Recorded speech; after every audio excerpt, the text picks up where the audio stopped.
આદ્ય કવિ નરસિંહ મહેતાની આજે 570મી હારમાળા જયંતિ છે, ત્યારે ભુજ નગરપાલિકા, સત્યમ, તાનારીરી મહિલા મંડળ, નરસિંહ મહેતા નગરના રહેવાસીઓ તેમજ આ વિસ્તારના અગ્રણી મુકેશભાઈ વગેરેની હાજરીમાં ભુજ નગરપાલિકાના પ્રમુખ રશ્મિબેનના હસ્તે અહીં વંદના કરવામાં આવી। આ ઉપરાંત આજે શિયાળાને અનુલક્ષીને વાયબલ હોસ્પિટલના ડૉક્ટર મિલિંદભાઈ જોશી દ્વારા અહીં ધાબળા વિતરણ પણ કરવામાં આવ્યું અને હવે પછી બાળકોને અલ્પાહારની વ્યવસ્થા પણ ઝૂંપડપટ્ટીમાં કરવામાં આવી છે।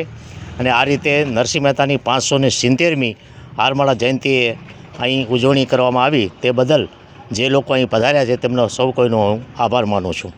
આજ રોજ 570મી નરસિંહ મહેતા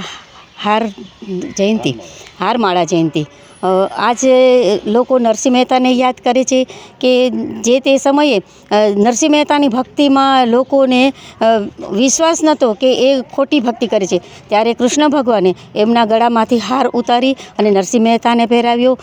તેથી આજના દિવસે નરસિંહ મહેતા હારમાળા જયંતિ ઉજવવામાં આવે છે।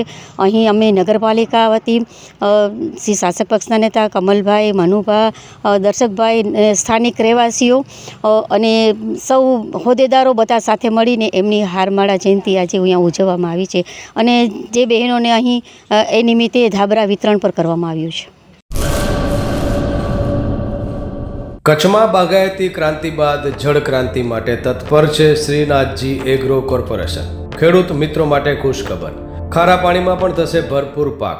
સબમર્સિબલ પંપના ડીલરો, ઇરિગેશનના ડીલરો અને એગ્રો સર્વિસ સેન્ટરના વેપારીઓ માટે બહોળા વેપારની સુવર્ણ તક એટલે કશ્યપ એન્ટીસ્કેલ સિસ્ટમ। આ મશીન ખારા પાણીને પણ ખેતી લાયક બનાવે છે। આ મશીન મેગ્નેટિક નથી, ડીલરશીપ આવકાર્યા।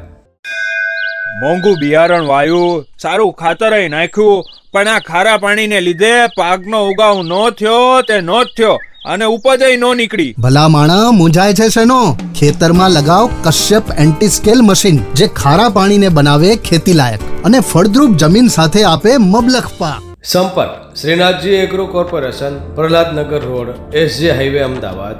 સંપર્ક મનોજભાઈ 98 250 20 3 31।